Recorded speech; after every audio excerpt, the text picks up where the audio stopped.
second point in this chapter topic, that is minors and cofactors.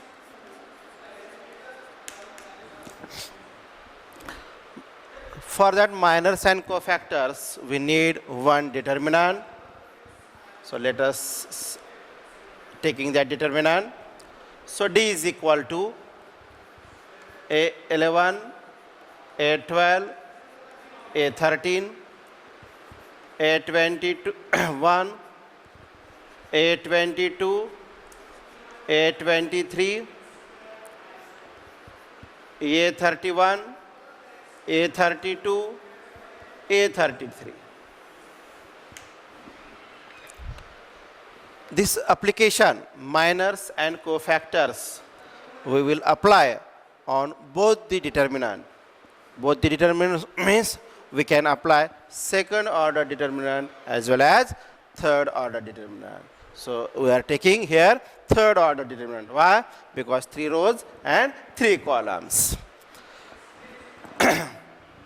See carefully. 11, 12, 13, 21, 22, 23. What is this?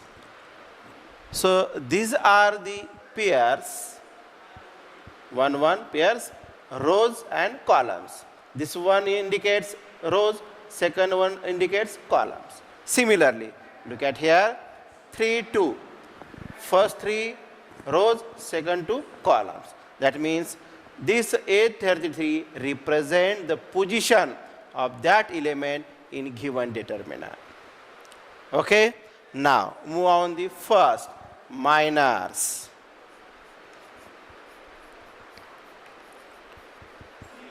Minors of an element.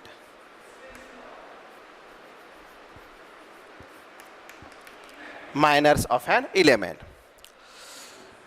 So, minors of elements. Mij. Mij is the notation of minors of the corresponding element. So by using this, first minor, m pair 11 is equal to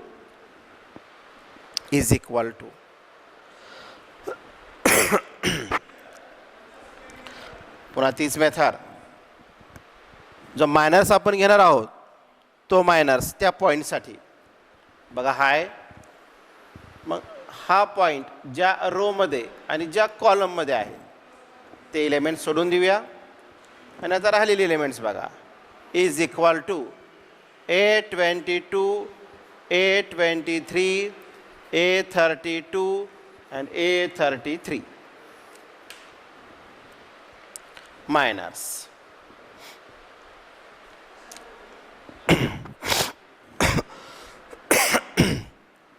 Second minors, M12 is equal to M12.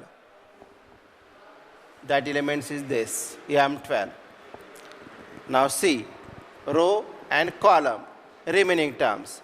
A21, A23, A31, A33. Similarly, M13 is this element.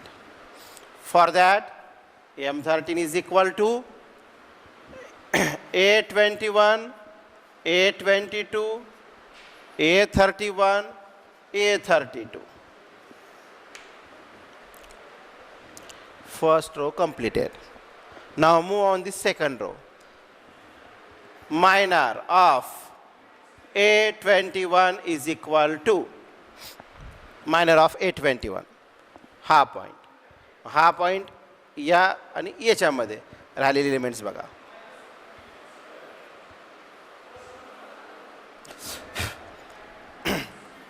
A12, A13, A32 and A33. Second minor M22 is equal to M22 this. आता या पॉईंटचा आपल्याला minor घ्यायचा आहे या पॉईंटसाठी. मग हा पॉईंट या कॉलममध्ये आणि या रोमध्ये आहे. मग राहिलेले एलिमेंट्स बघा 11 13 A31 and A33.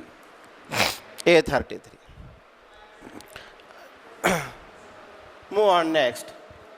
Minor of A20 minor of 23 is equal to A11 A12 A31 A32.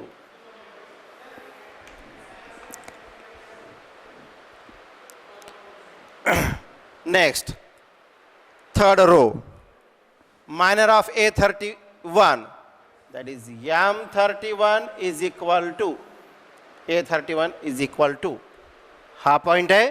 हा पॉईंट या रो मध्ये आणि या कॉलम मध्ये. राहिलेले एलिमेंट्स बघा A12 A13 A22 A23.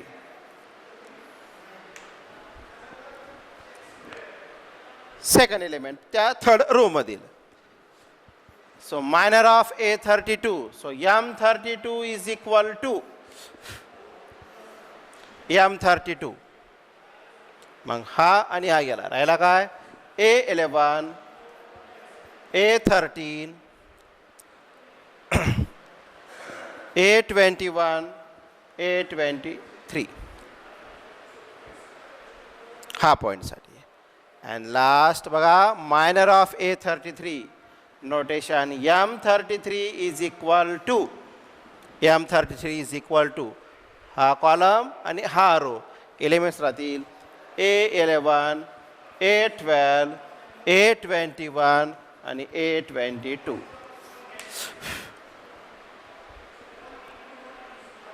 So this is the way to find minors of the given determinant. Got it? Any doubt? परत एकदा सांगतो बघा. एक, तुम्हाला दिलेला डिटर्मिनंट सेकंड ऑर्डर असो का थर्ड ऑर्डर असो, कोणतीही जरी ऑर्डर असेल तरी मायनर्स काढण्यासाठी एक मेथड लक्षात ठेवायची किंवा एक कंडिशन लक्षात ठेवायची. ती कंडिशन काय आहे की ज्या इलेमेंटचा म्हणजे कोणत्याही इलेमेंटचा जर तुम्हाला मायनर्स काढायचा असेल तर तुम्ही काय केलं पाहिजे. तर बघा तो इलेमेंट कोणता इलेमेंट ज्याचा आपल्याला मायनर्स घ्यायचा, तो इलेमेंट ज्या रोमध्ये आहे आणि ज्या कॉलममध्ये आहे त्या रो आणि कॉलममधले इलेमेंट्स हे रिमूव्ह करा किंवा सोडून द्या. आणि त्यानंतर त्या ठिकाणी जे काही इलेमेंट्स किंवा पॉईंट्स राहतील ते घ्या आणि तेच म्हणजे तुमचे काय असतील मायनर्स ऑफ ॲन इलेमेंट्स असतील. एवढं सोपं जर तुम्ही लक्षात ठेवलं तर तुम्हाला कोणत्याही डिटर्मिनंटसाठी तुम्हाला काय काढता येतील मायनर्स काढता येतील. चालेल बघा. आणि मग आपल्याकडे सेकंड पॉईंट आहे कोफॅक्टर.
बघा आता त्याच पॉईंटमधील सेकंड पॉईंट आहे सब पॉईंट, ज्याला आपण म्हणतोय कोफॅक्टर्स ऑफ ॲन इलेमेंट्स. कोफॅक्टरचं नोटेशन आहे तुमच्याकडं कॅपिटल AIJ किंवा CIJ. हे IJ काय रिप्रेझेंट करत आहे? I म्हणजे आयथ रो आणि J म्हणजे जेथ columns corresponding the order M by N मध्ये. कोणतं एक नोटेशन घेतलं तरी तुम्ही चालतंय.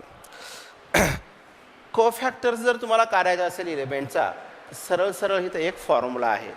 तो फॉर्म्युला तुम्ही अप्लाय करायचा आणि कोणत्याही पॉईंटचा तुम्ही काय घेऊ शकता? कोफॅक्टर घेऊ शकता. आणि तो फॉर्म्युला आहे बघा, AIJ किंवा CIJ is equal to -1 plus J into corresponding minors, that is MIJ.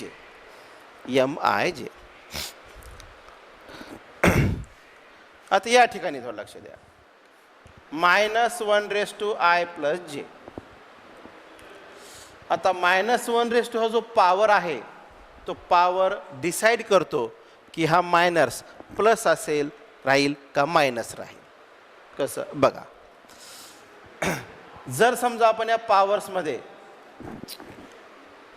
2, 4, 6 म्हणजेच काय इव्हन नंबर्स येत असतील कुठं पॉवर्समध्ये, तर त्यावेळेस तुम्ही त्या ठिकाणी एक सरळ सरळ काय करायचं? पॉझिटिव्ह साईन अप्लाय करायचं. काय अप्लाय करणार आपण? Positive sign. आणि जर पॉवरमध्ये हे 3 आणि 5 येत असतील, म्हणजेच काय येत असतील? ऑड नंबर्स येत असतील. काय येते असतील? Odd numbers. तेव्हा तुम्ही सरळ ते काय अप्लाय करा? मायनस साईन अप्लाय करा. मायनस साईन कसं? तर बघूया आपण एक. फर्स्ट MI म्हणजे M11, त्यासाठी आपल्याला कोफॅक्टर घ्यायचा. कोफॅक्टरचं नोटेशन आपण घेऊया. आता C11 हे घेऊया आपण. C11 काय आपण याचा कोफॅक्टर घेतोय? कशाचा? A11चा, बरोबर आहे. आणि हे IJ म्हणजे ही पेअर 11, 12, 13 असे पेअर्स येत राहते प्रत्येक वेळेस. आपल्याला ज्याचा काय घ्यायचा? कोफॅक्टर घ्यायचा त्याचा. मग C11 इज इक्वल टू, तो फॉर्म्युला आपण बघूया. -1 या IJचं ॲडिशन म्हणजे यांचं ॲडिशन काय असेल?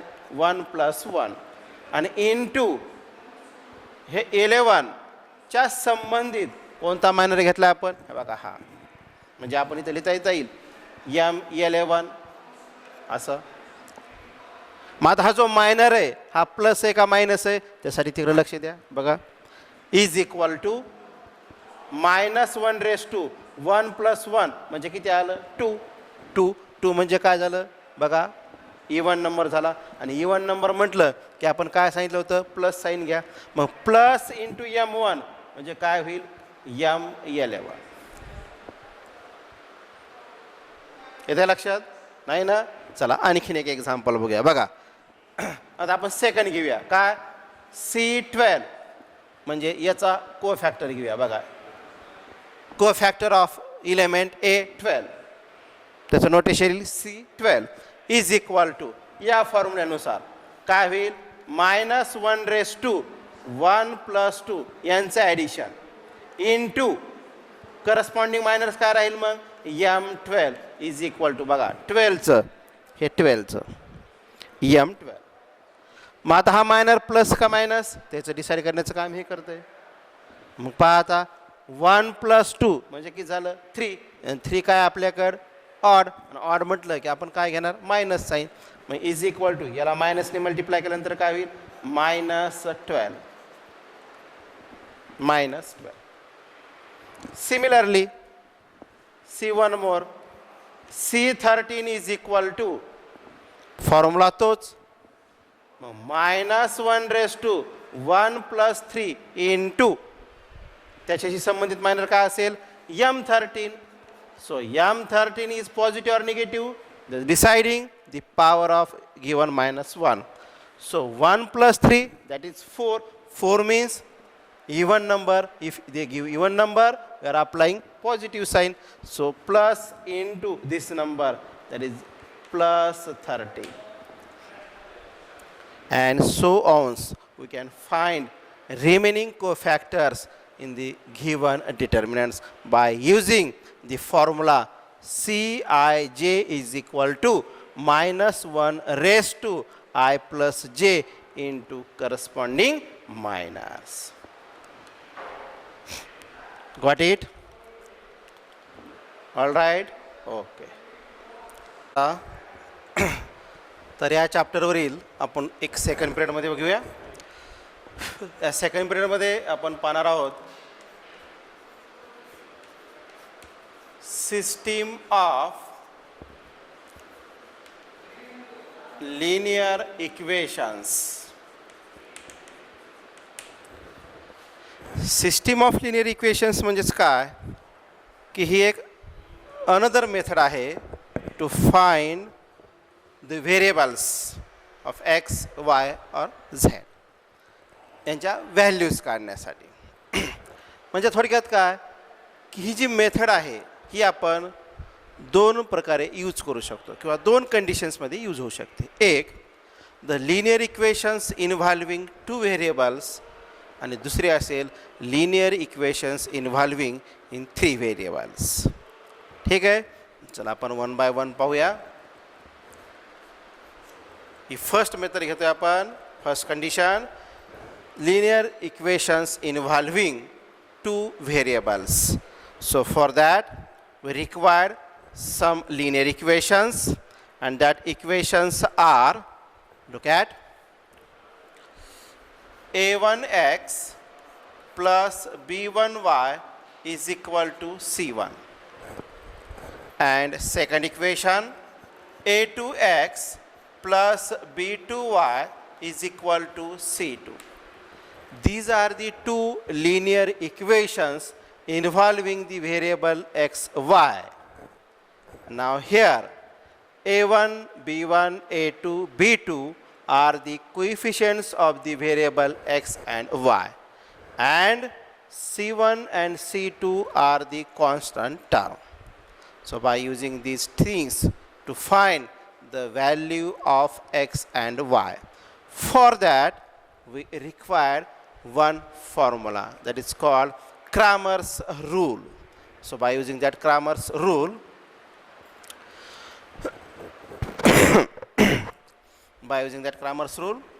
value of x is equal to dx by d and y is equal to dy by d.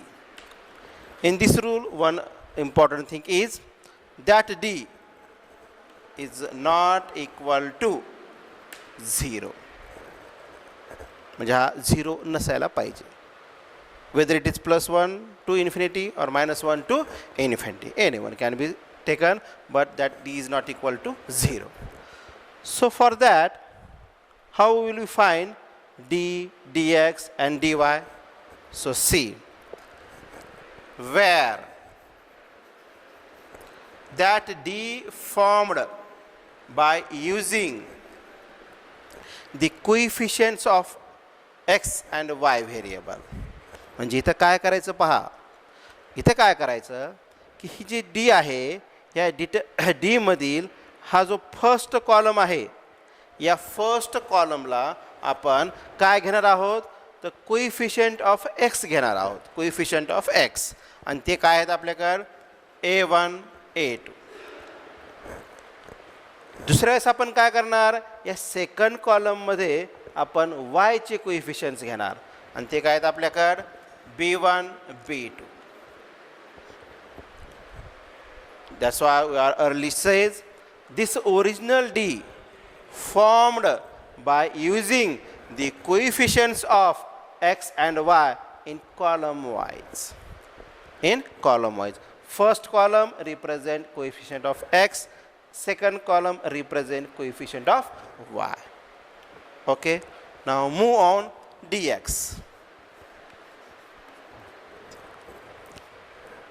In original d, first column replaced by the constant term,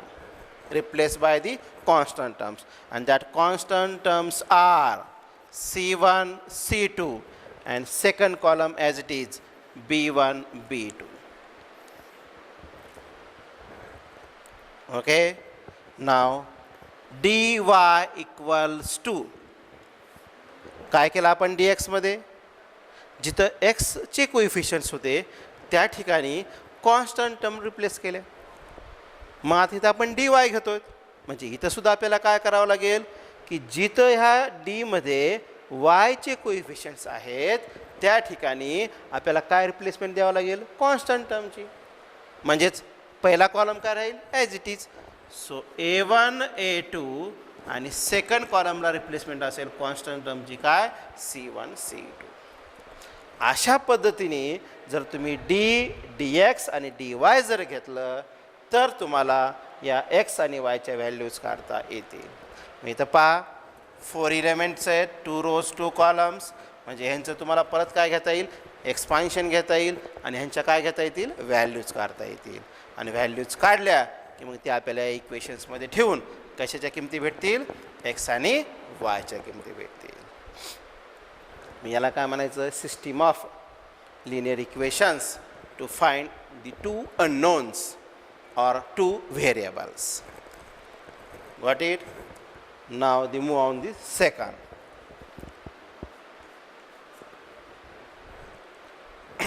Linear equation involving in 3 unknowns.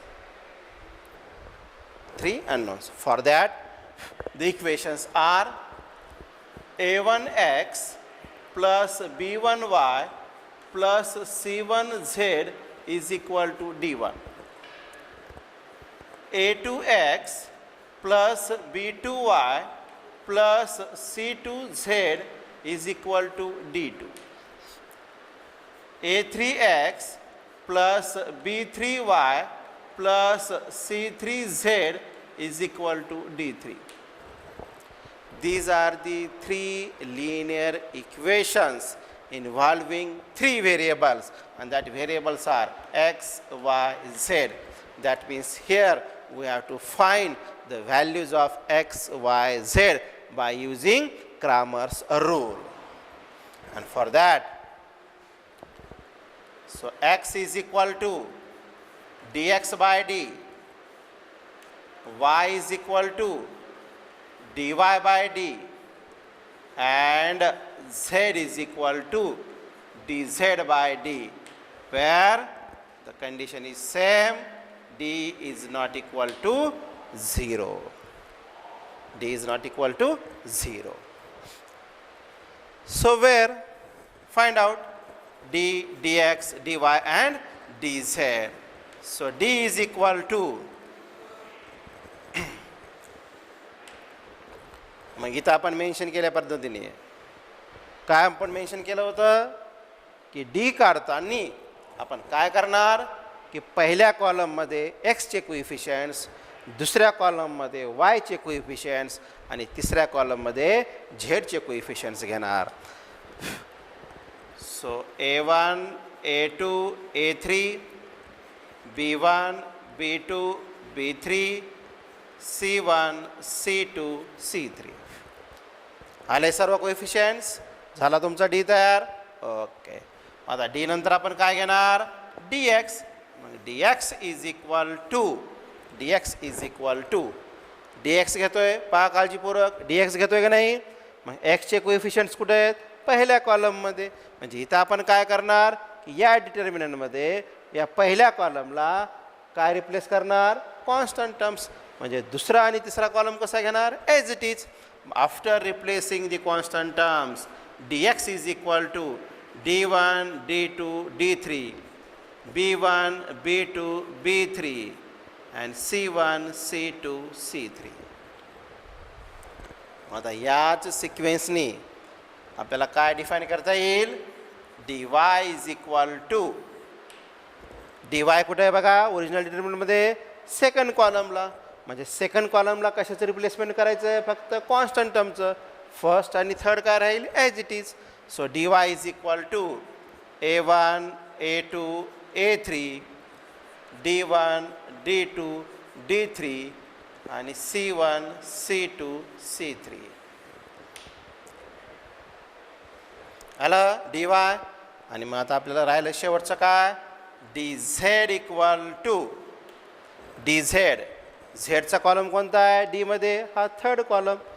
मग third column फक्त replace करू आणि first and second as it is राहील. So A1 A2 A3 B1 B2 B3 and D1 D2 and D3. तर या पद्धतीने ही linear system of equations two कंडिशन्समध्ये आपल्याला अप्लाय होते. पहिली कंडिशन्स इन्व्हॉल्विंग 2 व्हेरिएबल्स, दुसरी कंडिशन्स इन्व्हॉल्विंग 3 व्हेरिएबल्स. ते लक्षात बा. आता ते कंडिशन्स आहेत काय, कंडिशन ऑफ टँजन्सी म्हणूया आपण त्याला. तर ती कंडिशन काय सांगते की हे जे D1 D2 D3 आहेत हे तीनही जर 0 येत असतील, तीनही 0, तर इक्वेशन्स कसं आहे, सिस्टीम कशी आहे, होमोजिनियस आहे. काय असेल, होमोजिनियस. आणि त्यापैकी एक जरी नॉन झिरो असेल, त्यापैकी म्हणजे D1 D2 D3 पैकी, त्या तीनपैकी एक जरी नॉन झिरो येत असेल तर सिस्टीम ऑफ लिनियर इक्वेशन्स काय असेल, नॉन होमोजिनियस इक्वेशन्स असेल. तिन्ही पण 0 होमोजिनियस, तिन्हीपैकी एक जरी 0 नसेल तर नॉन होमोजिनियस. ही पहिली कंडिशन. दुसरी कंडिशन काय सांगते बघा. आता हा जो डी आहे, हा D is not equal to आपण 0 म्हटलं बरोबर आहे.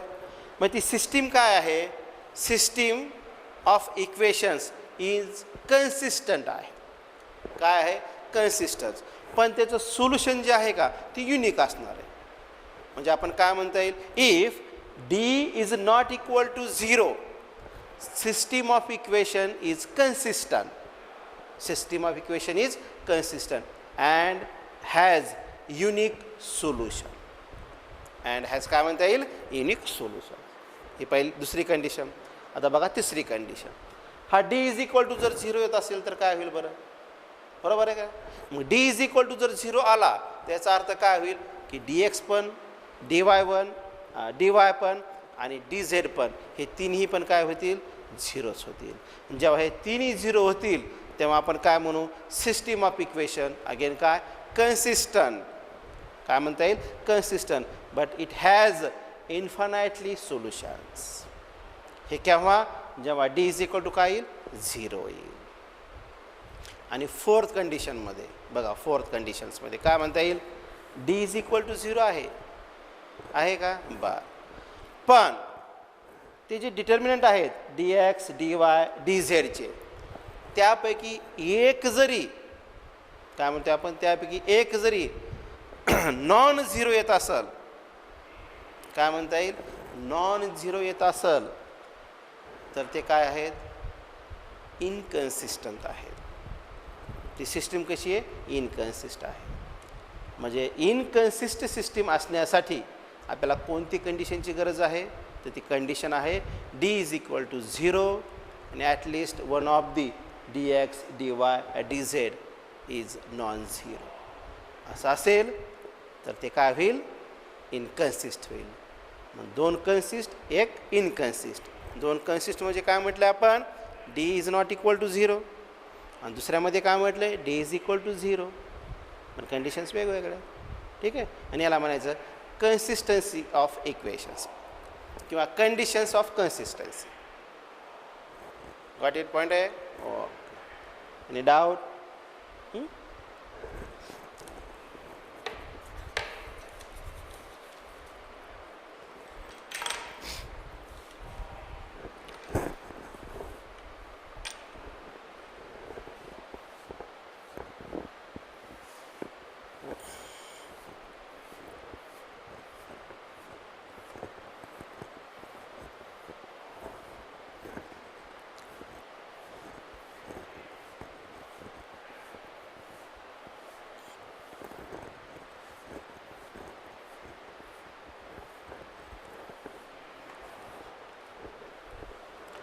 आता याच टॉपिकमधील नेक्स्ट पॉईंट आहे some useful results.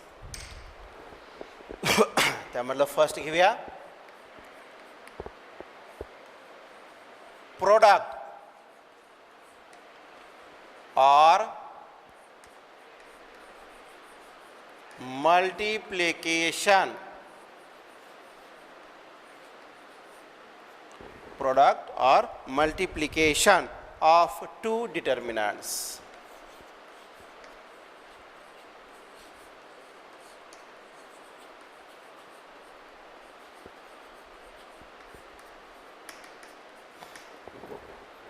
You are thinking how it is possible between the multiplication between two determinants? Yes, it is possible. How? See, for that, let D1 is equal to A1, B1, C1, A2, B2, C2, A3, B3, C3. And D2 is equal to alpha 1, beta 1, gamma 1, alpha 2, beta 2, gamma 2, alpha 3, beta 3, gamma 3. These are the two determinants of third order. Then we take the multiplication between D1 and D2.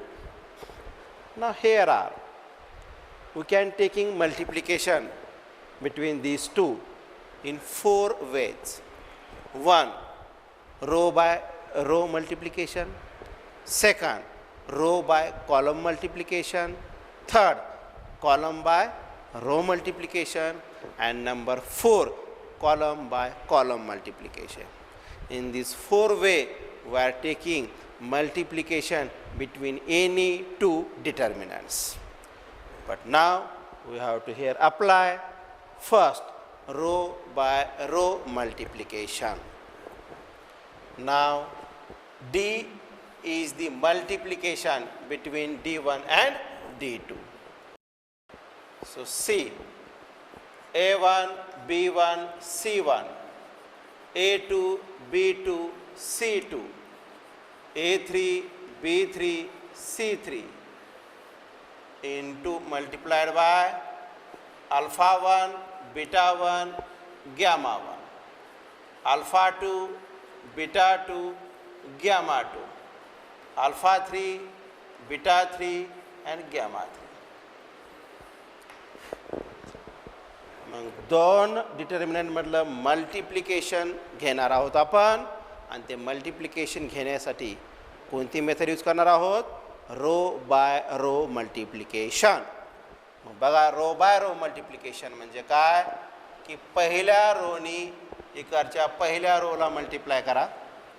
बघा multiplication corresponding elements A1 into alpha 1, A1 alpha 1 plus B1 into beta 1 plus C1 into gamma 1.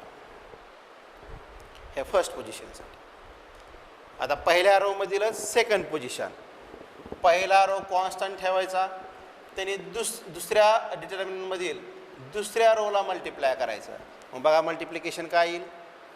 B1 alpha 2 plus B1 beta 2 आणि plus C1 gamma 2.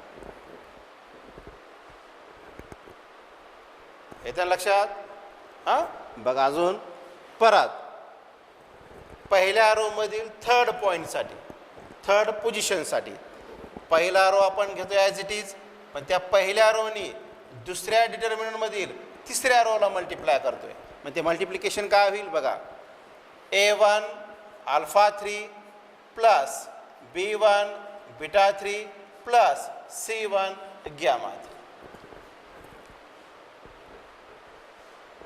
पहिल्या row मधील तिन्ही points आले, तिन्ही positions आले. मग आता याच मेथडनी आता पहिला रो सोडून देऊया दुसरा रो कॉन्स्टंट करून घेऊया आणि या दुसऱ्या रोनी इकडच्या प्रत्येक रोला मल्टिप्लाय करूया. मग बघा मल्टिप्लिकेशन काय येईल. A2 alpha 1 B2 beta 1 plus C2 gamma 1. दुसऱ्यामध्ये बघा A2 alpha 2 plus B2 beta 2 plus C2 gamma 2. तिसऱ्यामध्ये काय येईल. A2 alpha A3 B3 beta 3 and C3 gamma 3. Sorry 2 and 2.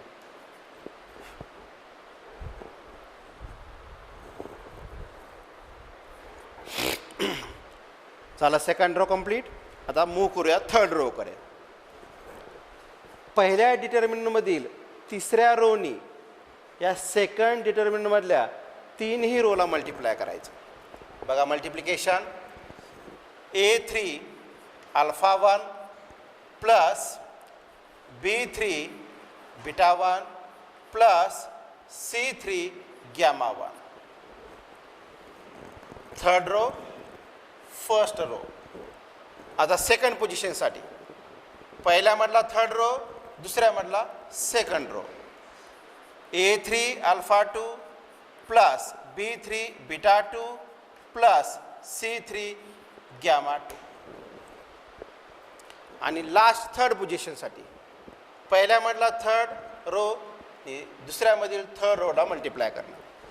मग A3 alpha 3 plus B3 beta 3 आणि plus C3 gamma 3. Close. So that will be the multiplication between any two determinants, and that's time their order is 3 by 3, 3 by 3. Okay, got it that point? Product of or multiplication of two determinants.